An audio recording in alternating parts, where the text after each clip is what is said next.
Assalamualaikum warahmatullahi wabarakatuh. Pada kesempatan kali ini, saya akan menyampaikan materi tentang diplomasi dan kerjasama luar negeri yang akan dibahas pada video berikut.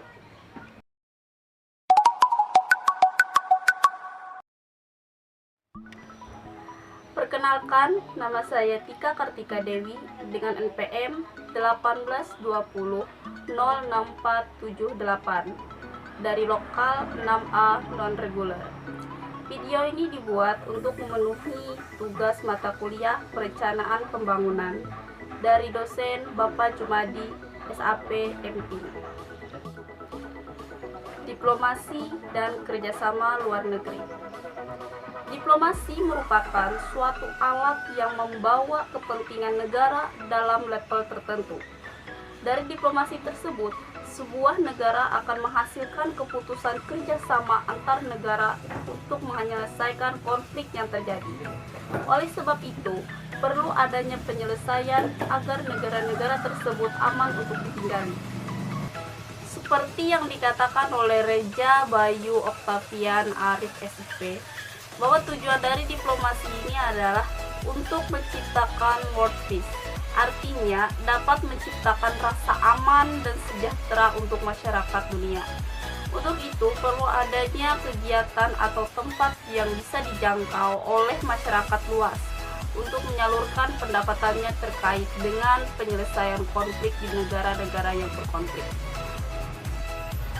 Menurut sejarah yang pernah ada, diplomasi pernah ditiadakan oleh suatu negara karena dianggap mementingkan negaranya sendiri, bukan untuk kepentingan orang banyak.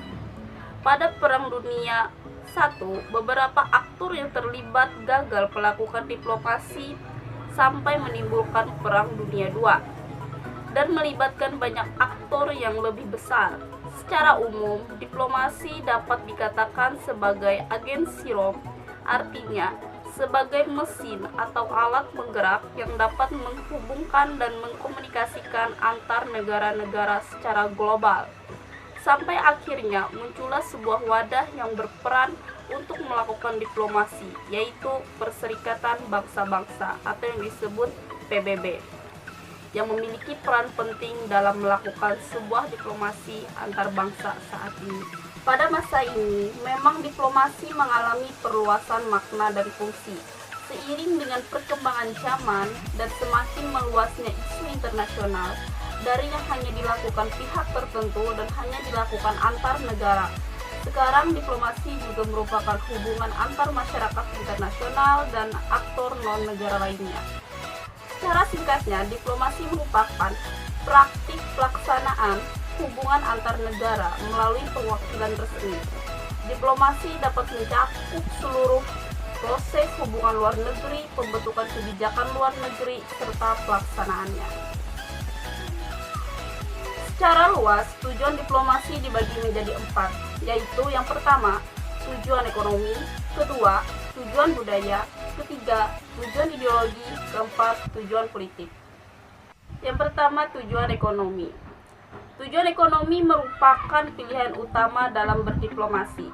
Dengan adanya sistem perdagangan bebas dan liberalisme ekonomi yang menimbulkan dampak terhadap ekonomi sosial, membuat negara sadar bahwa perdagangan dan keuangan dapat digunakan untuk mencapai kepentingan nasional.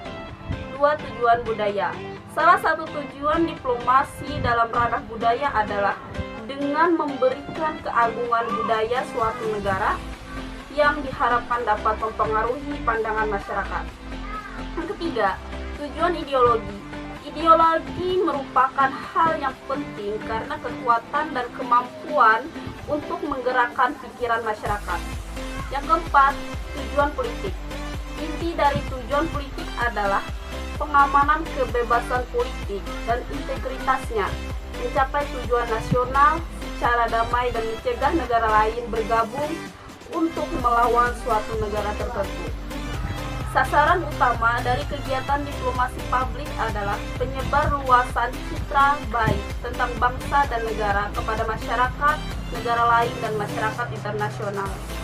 Dalam konteks kepribadian nasional, penyebar luasan citra baik bagi suatu bangsa merupakan bagian yang tidak dapat dipisahkan dengan politik dalam negeri, politik luar negeri, dan hubungan internasional negara bersangkutan.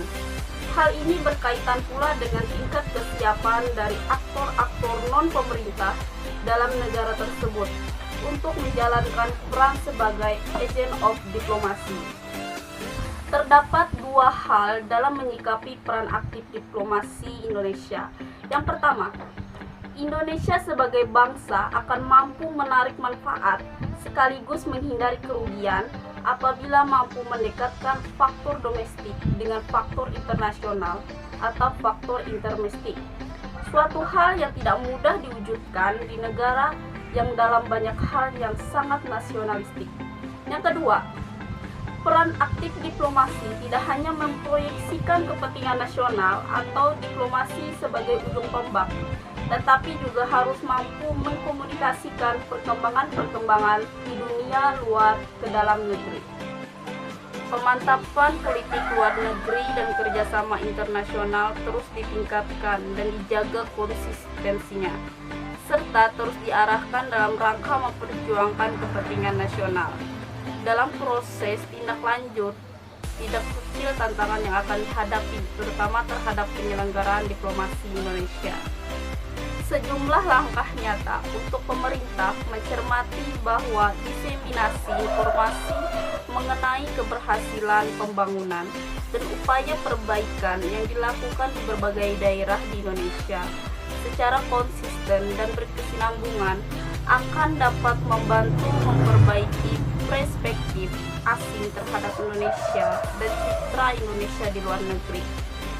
Berbagai bentuk kerjasama yang dimungkinkan meliputi yang pertama yaitu kerjasama ekonomi.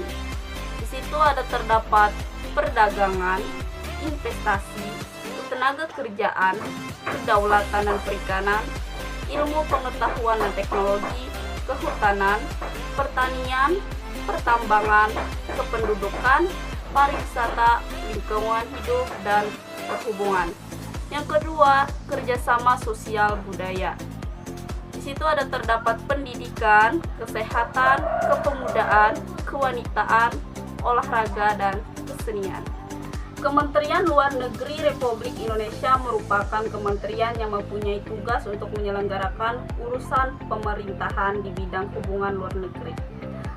Peran Kementerian Luar Negeri Republik Indonesia menjadi sangat penting bagi Indonesia, terutama dalam menghadapi isu global dan regional. Kerjasama dan diplomasi dengan negara-negara lain menjadi mutlak dilakukan untuk menghadapi beragam persoalan seperti isu terorisme global, kedaulatan wilayah, dan munculnya pandemi penyakit. Selain bilateral, kerjasama dan diplomasi Republik Indonesia juga dilakukan dengan banyak negara, terutama kerjasama dengan anggota organisasi internasional seperti Perserikatan Bangsa-Bangsa atau PBB dan penghimpun negara-negara Asia Tenggara atau ASEAN. Kementerian Luar Negeri Republik Indonesia merupakan salah satu dari 3 kementerian bersama Kementerian Dalam Negeri dan Kementerian Pertahanan yang disebutkan secara eksplisit dalam Undang-Undang Dasar 1945 tidak dapat diubah atau dibubarkan oleh Presiden. Tentunya sebuah diplomasi ini ada hubungannya dengan asosiasi internasional.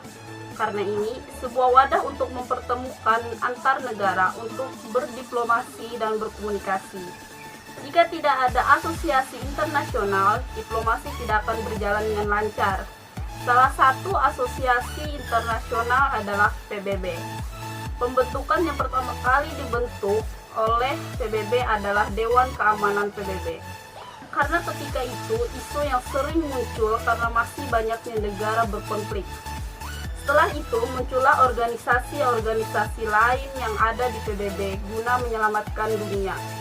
Jika ditarik kesimpulan, sudah terlihat jelas benang merahnya bahwa ini menjadi sebuah alat bagi mahasiswa untuk menyalurkan pendapatnya terkait dengan isu global dalam forum internasional yang resmi. Semua orang bisa menyalurkan idenya untuk tujuan yang sama, yaitu world peace. Demikian materi yang dapat disampaikan. Mohon maaf jika terdapat kesalahan kata dan tulisan, karena semua manusia tidak luput dari kesalahan dan kesilapan. Saya Tika Kartika Dewi, terima kasih telah menonton. Wassalamualaikum warahmatullahi wabarakatuh.